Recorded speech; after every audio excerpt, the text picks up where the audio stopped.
Hi, my name is Jalea Fisher. I want you to picture being 17 years old, waking up overwhelmed, your chest is tight, your brain is foggy, your eyes are puffy because of the tears that fell from the night before. You're in a home that isn't necessarily supporting your well-being, and overall you know that you're not okay, but you still have to show up for high school at 7 a.m. and pretend just because mental health isn't considered a real reason to stay home. Indiana should require 3 mental health days per academic school year because student mental health is proven to be getting worse. Attendance rules don't currently support wellness, and states that already allow mental health days are seeing positive results. I would like to explain and go more in depth about the current decline in mental health for students. So, according to CDC's 2025 Youth Mental Health Update, 44% of high school students reported that they had been feeling persistent sadness and persistent feelings of hopelessness. This is the highest level to ever be recorded. Also, in March 2026, according to USA Today, they reported that school counselors nationwide are seeing a noticeable spike in crisis level stress during test seasons. This is not normal stress, this is a mental health emergency. Ignoring the problem does not make it disappear, and students need a time to rest before they reach their breaking point. Indiana needs a policy that gives students protected time to take care of themselves.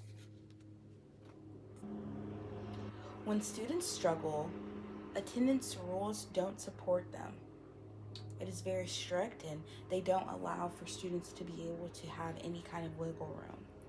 A January 2026 NPR education report found that most states treat mental health days as unexcused absences unless they provide a doctor's note, which most families are not able to receive.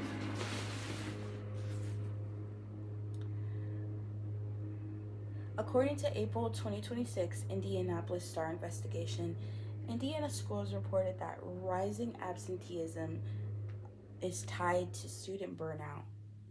Students feel uncomfortable explaining why they're missing class because mental health is not an excusable reason. Students lie about mental health problems, and this also can lead to them pushing through the burnout. Neither option is healthy for a student. Both of those options actually make the problem worse. And morally, students shouldn't have to fake whether they feel mentally healthy or not. Thankfully, approving mental health days in your state and for your schools is not anything new, and we don't have to guess if they work or not.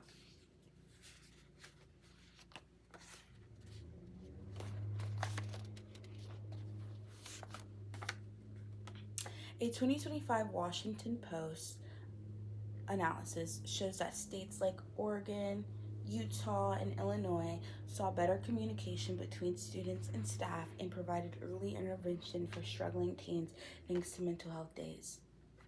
2025 NBC News report found that students were more likely to seek help before reaching crisis levels because they felt supported. When students know that they have protection, they're more honest. Schools in these states that have already approved mental health days say that their mental health days help them catch problems sooner and it reduces long-term absenteeism. So, my conclusion is that mandating 3 mental health days per school year is a message that student well-being matters. Healthier and more successful students need space to breathe. And I believe that if students are taking structured breaks, they are able to come back more focused. So now it is time for me to open up the Q&A session. Question 1.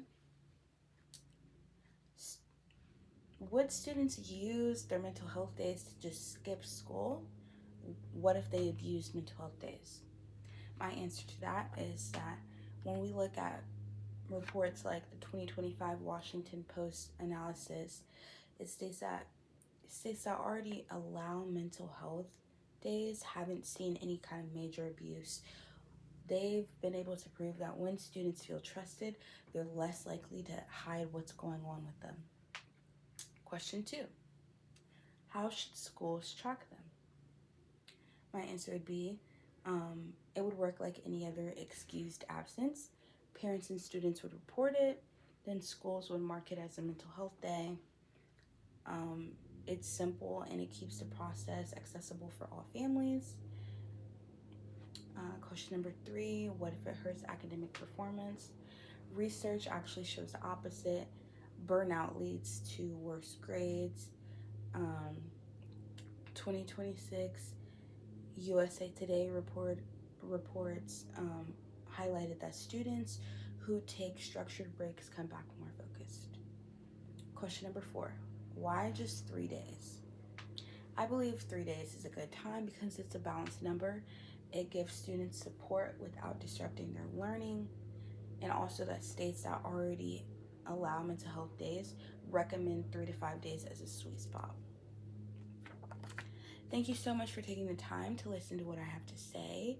This is a very important issue to me because mental health is something that I've struggled with for years, but especially within my high school career, and it did in a way affect my learning.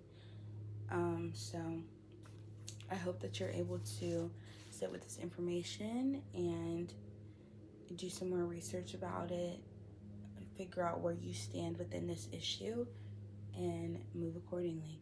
Thank you so much. Have a great day.